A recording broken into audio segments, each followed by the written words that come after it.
You learn a lot of things when you go on a self-improvement journey. Now, I started self-improvement back in January 2023, so at this point, closing in on 3 years ago. At the time I was 13, and I was sort of just sick of not of my situation, just sick of myself, sick of just the person who I had become. When I was younger, I used to be this athletic kid. I used to do running. I used to play soccer all the time and stuff like this. And I used to have fun. And although there's certain aspects of life which aren't fun, that's just how life is, right? But when I was younger, right, when I'm talking prior to being 10 or 11, I was generally an athletic kid. I used to do karate and I did soccer for a while, or just played soccer for a bit. And then I did cross country running, and I was having a good time. Although there's negative aspects to life, that's just life. But by the time I had gotten to 12 or 13, after COVID lockdown happened, right, and I just get into high school, it's 2022 now, it's year 7 for me, I was no longer doing any of the athletic stuff. I wasn't running, I wasn't doing any martial arts, nothing of this. And so my entire life was just go to school, sit there, hating school, hating life, just get into shit with people at school, go home, play Minecraft, and just, sit there and wait for the next day. And so life had become extremely boring.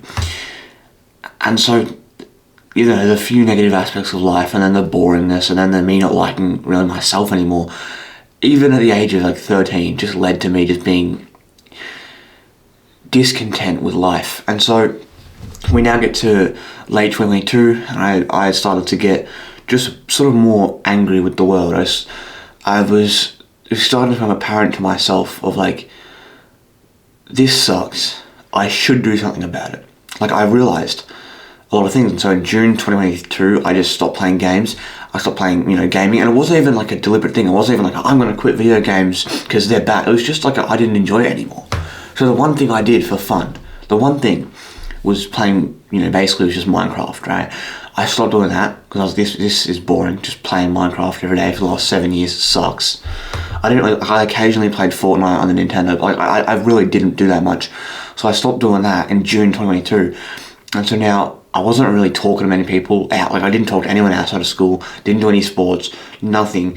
I was no longer enjoying just playing games on my iPad. I was really doing nothing with my life. And although you might go, oh, well, you're only, 12 or 13, that's great, but if you do nothing with your life just sucks. And so here I am being, at this point, 12 years old, and I was just discontent with life, right? And so we get to 2023, I'm now 13, and it's January, it's still the Christmas holidays, getting towards the end of the Christmas holidays, just after New Year's 2023. It's the second week of January, and my family and I, we go on a bit of a camping trip, right? We've got the, I think at the time we had a tent. I don't know. We've had a few camp trailers and tents and stuff, and we had a caravan or whatever. But I think at the time we were in this big tent, and it was actually a good tent. It was humongous. It was big. But we're camping at this lake we used to go to a couple times a year. So it's a 5-hour drive away from our house. We'd drive there, camp there. We stayed there for a week on this lake. It was really fun because we would just we wouldn't even really be on our iPads or nothing. We'd just go out, have fun, it was just chill, right? We'd go swimming, we'd go boating, whatever, with other people. We didn't have a boat, but other people did. And so we're there. I remember one night, my family went out for a walk, and I was doing something, I don't know what I was doing. Everyone else went out for a walk, just for a lap of the lake, which was if you were going to walk, it would be half an hour. And I remember, as soon as they went, I think I was on my iPad or I was reading something, and I saw this video. I think I remember his name. I think it's Fraser Wilson. There was this guy who went really viral 2, 3, 4 years ago for being super shredded, having these ab workouts, and they got millions and millions of views, tens of millions of views.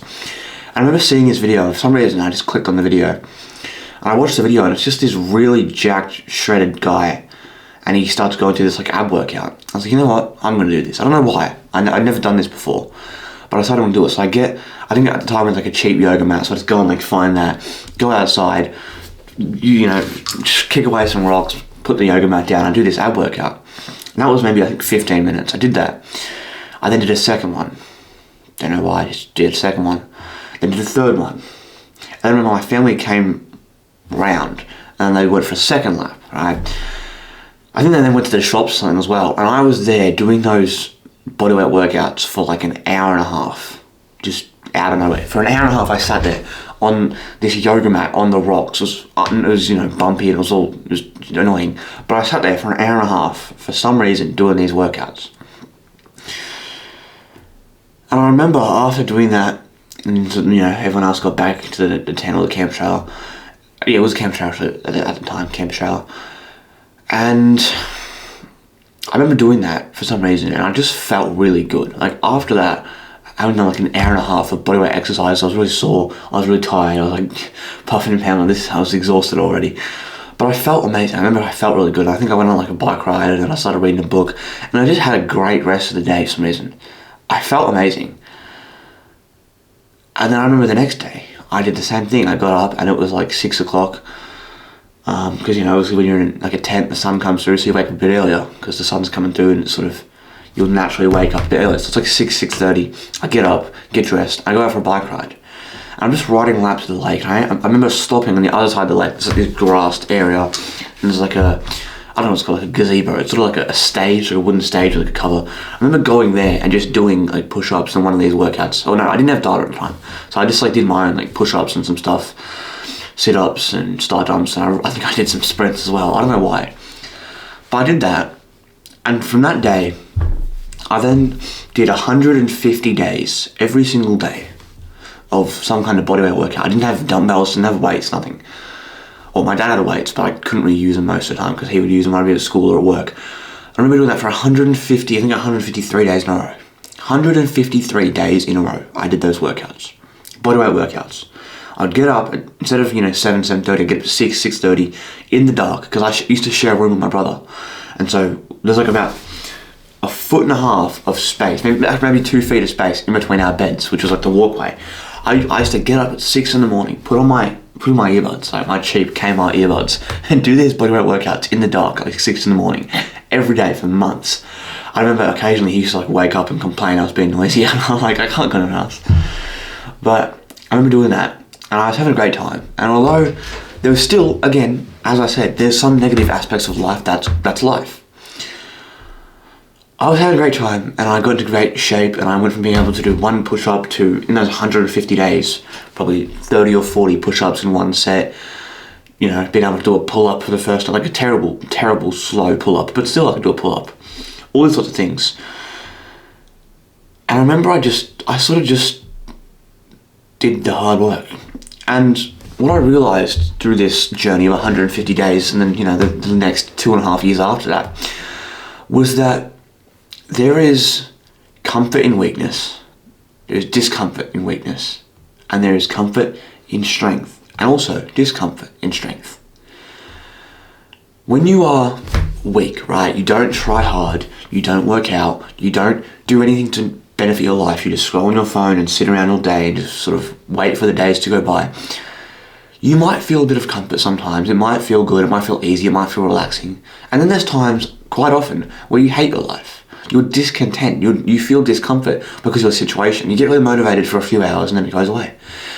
You'll feel comfort sometimes, you'll feel discomfort sometimes, but a lot of the time, that comfort isn't actually real comfort. It's a sense of, it's like a false sense of security. You feel like, everything's going okay because you have no standards for your life. So you're like, I didn't have a terrible day, so it's fine.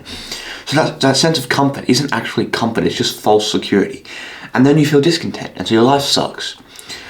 But when you do the hard things, when you get up at 6 in the morning and you work out in the dark and try to be as quiet as possible, and you're like trying to breathe really quietly so you don't wake up your brother because he's like doing workouts, right?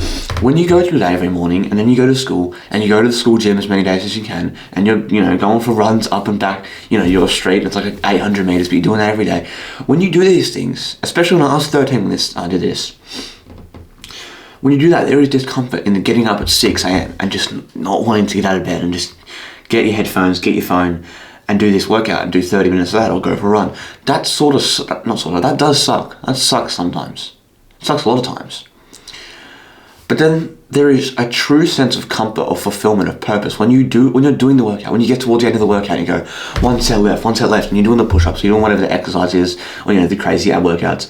You're doing those, and it feels so good. And then you finish, and you're doing the push-ups, and you finish the set. You just drop to the floor and just lay there, and it feels amazing. Like it's over, nice. That is true comfort. True comfort is being proud of yourself, knowing that you did what you wanted to do. Not what everyone else wanted you to do. Not what everyone tells you should do. Not what the news tells you should do. Not what your parents tell you should do. True comfort and true fulfillment and true pride in yourself is when you told yourself you were going to do something, but it was that hard you didn't even know if you would finish it, and you finally finish it, and you're straining to that last rep, that last push-up, that last whatever the exercise was, and you just finish it, you just fall to the floor. Right? I know obviously not something, I was already on the floor, right? But you sort of fall onto the floor, and you just lay there. And it's been 30 minutes, 40 minutes, 50 minutes in the dark of these grueling bodyweight workouts, and you're like, nice. And that feels amazing. And so you must realize that there is a terrible false sense of comfort in weakness, and there is also a extremely real challenging sense of discomfort in weakness, and there is a extremely real sense of comfort and pride and fulfillment in strength, and an extremely real sense of discomfort in pride and strength. There's many days where it's 9:30, 10 p.m. and I want to go to sleep, and I feel like I just need to do something. I'm like, I know I can. This is another, I'll give you an example. This is a funny story, and I don't understand how this works or why this has happened. But this is something that I've realised. About 2 months ago, I remember I was in the kitchen. It was after dinner, and I'm in the kitchen, and all my family's there. And for some reason, I think one of my younger siblings was like, "Can you measure how tall I am? Measure how tall I am." So my dad gets out like this measuring tape or something, measure them, right? And then next thing, and all of us ended up. They all decided they want to get measured. And my dad was like, "You don't want me to measure?" And I was like, "Whatever. Yeah, all right." So he messaged me and he goes, "You're exactly on the line of 6 foot." That's how much I shaved my head. It's a completely bald head. You're exactly on the line of 6 foot tall. And although I was like, nice, 6 foot tall, that's cool, right? I thought that was really cool. After that, we did the dishes. I went back to my room and I'm sitting here at my desk and I'm like, I just felt now like I had no excuses. And I've told this to myself many times now. I'm like, I'm nearly 16, I'm 6 foot tall, I have a job, I have responsibilities. Although I'm not an adult, I feel like I now have this sense of duty that I didn't have before. I feel like, although that didn't actually change anything, although me going from 5'11 and a half to 6 foot didn't change anything, I feel like I'm 6 foot, I'm 6 foot, I'm bald, I'm nearly 16, I have responsibilities. Even when it comes to family's birthdays, right? I'll buy myself the cheapest crap of Amazon. If I need new headphones, instead of getting the AirPods that I wanted, which were $300 or $200 or $100, I bought a $25 pair of headphones off Amazon because I didn't want to spend any money because I'm like, I can't afford it. I have to save them. But then when it came to my parents, on my dad's birthday, I spent $130. I'm like, I just have to. It's just what you just got to do. My siblings' birthdays, I just a few days ago did another Amazon order, bought some more things for my siblings' birthdays. It's $80. Although, is that much? No, that's nothing. But I feel like I just have to. This is just a responsibility. This is something that has to happen. And I feel like, even though I'm not an adult, even though I don't have a family of mine, even though I don't have any of these real, genuine responsibilities, I'm 15, right?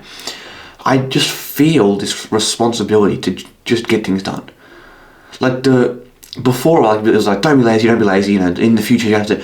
Now it's like, no, you don't have time to keep wasting. This is it. Although I turned 16 in 3 weeks, not in that 2.5 weeks. I'm running out of time. This is the point where it just has to happen. You got 2 years left. Build something. Go work. You don't have excuses. And I feel like I have this responsibility. I keep telling myself, you're 6 foot, you're nearly 16. You have responsibilities. I remember watching a video. It was a podcast. I think it was actually an Andrew Tate podcast. But I remember watching this about 2-3 years ago. And it was talking about, I don't know what it was. And it was talking about something about, being a man and all this stuff. And I was like, why does the father smile at Christmas? At Christmas, all the kids get presents. What do they get their dad? Socks. Do you think that them getting socks makes them happy? What do they get them? No one. Nothing. No one gets them anything. That's just their responsibility. And although that is life, it's like, I just think about that. I now have to do this. So now I have to spend money on the birthdays. I just feel responsible. So There is comfort in weakness. There is strength in. There is discomfort in weakness. There is strength. Fuck so. There is strength in weakness, and there is discomfort. Not to begin. There is. Oh, I forgot the word now. What was the word I was using before? Sorry, it's like 7 a.m. The word was. There's comfort in weakness. There's discomfort in weakness, and there's comfort in strength and discomfort in strength. So, pick which one you want. Life's gonna be tough either way, but there's a correct answer. Make that choice.